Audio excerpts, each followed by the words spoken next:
तो दोस्तों आपको ई कंसल्टेंसी पे एनजीओ से रिलेटेड सारी जानकारी मिलती है, बिजनेस रजिस्ट्रेशन से रिलेटेड जानकारी मिलती है एंड गवर्नमेंट की जितने भी लीगल रजिस्ट्रेशंस होते हैं, बिजनेस लाइसेंसेज होते हैं, सर्टिफिकेशंस होते हैं, उसके बारे में सटीक जानकारी मिलती है। तो चैनल को सब्सक्राइब करके बेल आइकन को प्रेस करना बिल्कुल भी ना भूलिएगा। नज़रों को बदलने से नज़ारे बदलते हैं, सोच को बदलने से सितारे बदलते हैं।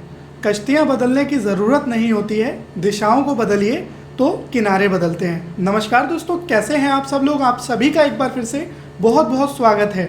आज के इस वीडियो में हम लोग बात करने वाले हैं अरुणाचल प्रदेश के department of skill development and entrepreneurship की जो योजना होती है, चीफ मिनिस्टर युवा कौशल योजना, ठीक है, जो कि बेसिकली यूथ डेवलपमेंट के लिए है। यहाँ पे जो इंडस्ट्री बेस्ड यानी कि जो लेटेस्ट आज के समय में ट्रेंडिंग जॉब्स हैं, इंडस्ट्री लेड कोर्सेज हैं, उनको जो अरुणाचल प्रदेश के स्टूडेंट्स हैं उनको सिखाने के लिए, ताकि वह स्किल डेवलपमेंट में पार्टिसिपेट करके एम्प्लॉयमेंट और नए नए जो अवसर हैं उनको पा सकें। तो बेसिकली इस योजना का मकसद है अरुणाचल प्रदेश के यूथ को ट्रेनिंग एंड प्लेसमेंट प्रोवाइड करना। अब इस योजना की जो लास्ट डेट है वो 21 सितंबर 2023 है। आपको इस प्रपोजल को सबमिट करना होगा। तो चलिए दोस्तों देखते हैं कि आज के इस वीडियो में हम लोग क्या क्या जानने वाले हैं। तो सबसे पहले मैं आपको बता दूं, हम लोग बात करेंगे अबाउट द स्कीम की, उसके बाद बात करेंगे कि आपको क्या काम करना होता है, एलिजिबिलिटी क्राइटेरिया क्या है, फंडिंग पैटर्न क्या होता है और एप्लीकेशन प्रोसीजर क्या है इस योजना का, एंड लास्ट में हम लोग देखेंगे क्या क्या डॉक्यूमेंट्स लगने वाले हैं अगर आप इस प्रोग्राम में अप्लाई करना चाहते हैं। तो जैसा कि हर एक स्टेट चाहता है कि वहाँ का यूथ जो है, जो युवा है, वो ट्रेंड हो, उसके पास स्किल डेवलपमेंट हो, मार्केट लेड जो कोर्सेज हैं उसके उसी जानकारी हो। जो हमारे स्टेट स्किल डेवलपमेंट मिशंस होते हैं उन सब का यही लक्ष्य होता है। तो बेसिकली जो अरुणाचल प्रदेश में यूथ है उसको आपको यहाँ पे ट्रेनिंग प्रोवाइड करना होगा, ठीक है। उसके बाद आप जो ट्रेनिंग सेंटर सेटअप करेंगे, जब आप यहाँ पे ट्रेनिंग प्रोवाइडर बन जाएंगे उसके बाद आपको ट्रेनिंग सेंटर सेटअप करना होगा। अब क्या काम करना है, चलिए एक बार उस पर नज़र डाल लेते हैं। आप अपनी स्क्रीन पर देख पा रहे होंगे कि सबसे पहले हाई एंड ट्रेनिंग डेवलपमेंट जो स्किल डेवलपमेंट प्रोग्राम्स हैं, ठीक है, जो कि इनसाइड स्टेट होना है। सेकंड कैटेगरी पे हाई एंड ट्रेनिंग प्रोग्राम्स जो कि आउटसाइड स्टेट हो सकते हैं। देन ड्रोन पायलट ट्रेनिंग है एंड जो हमारी इंटरनेशनल लैंग्वेज है उसकी ट्रेनिंग, जिसका आपने सुना होगा IELTS और TOEFL वगैरह जैसे बहुत सारे प्रोग्राम्स हैं जिनको आज के समय में इंटरनेशनल लैंग्वेजेस की ट्रेनिंग होती है और जॉब ट्रेनिंग एंड प्लेसमेंट यहाँ पे सपोर्ट किया जाता है। तो जो हमारी चीफ मिनिस्टर युवा कौशल योजना है, इसमें ये 4 इंडस्ट्री बेस्ड सेक्टर्स हैं, इनमें आप अप्लाई कर सकते हैं और ट्रेनिंग सेंटर अगर आपको ओपन करना है इन सेक्टर्स में तो बहुत ही अच्छी योजना होगी आपके लिए।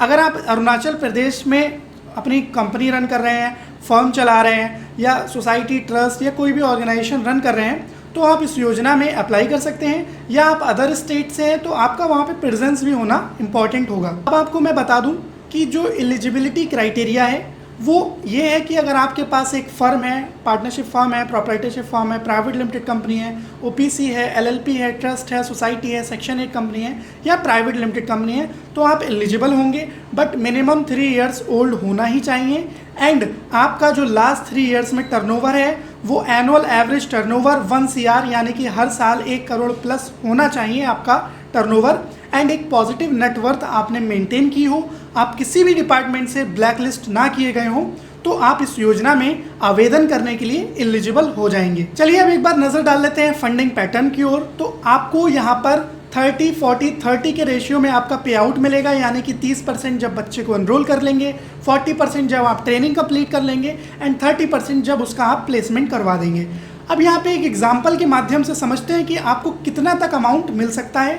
तो 1000 बच्चों का हम लोग एक एग्जाम्पल सेट करते हैं। जो भी कोर्सेज हैं वो 300 आवर्स के अप्रॉक्स होते ही होते हैं और जो हमारा NSQF है यानी कि नेशनल स्किल क्वालिटी फ्रेमवर्क, उसने ऑलरेडी 3 कैटेगरी में पर आवर का रेट सेट किया हुआ है। फर्स्ट कैटेगरी में 49 रुपीज़ पर आवर है, सेकंड कैटेगरी में 42 रुपीज़ पर आवर है, थर्ड कैटेगरी में 35 रुपीज़ पर आवर है।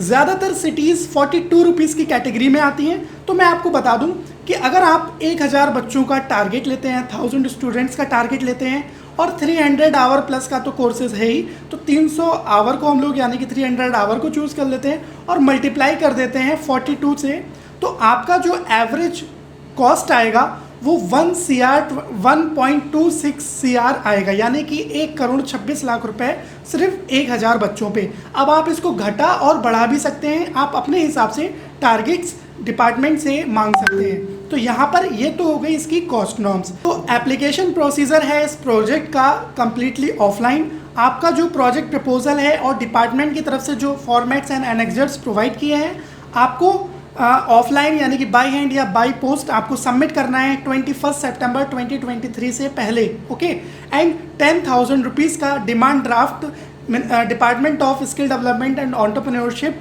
अरुणाचल प्रदेश के नाम से। ठीक है, तो ये हो गया इसका एप्लीकेशन प्रोसीजर।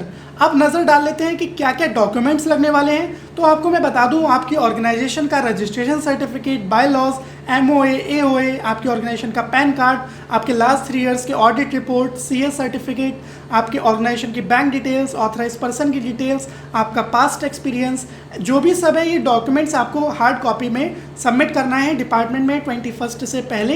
एंड 10,000 रुपीज़ का डिमांड ड्राफ्ट जो कि नॉन रिफंडेबल होगा। डिपार्टमेंट ने कुछ स्पेसिफिक एनेक्सर्स एंड फॉर्मेट्स भी प्रोवाइड किए हैं, आपको उनको भी फॉलो करना है। और जो गाइडलाइंस है आप उसको डिस्क्रिप्शन में मैंने लिंक मेंशन किया है, आप वहाँ से भी डाउनलोड कर सकते हैं। और ऐसे ही लेटेस्ट अपडेट्स के लिए आप हमारे चैनल को फॉलो कीजिए, और वीडियो अगर आपको अच्छा लगा हो तो वीडियो को लाइक कीजिए। चलिए दोस्तों, मिलते हैं नेक्स्ट वीडियो में।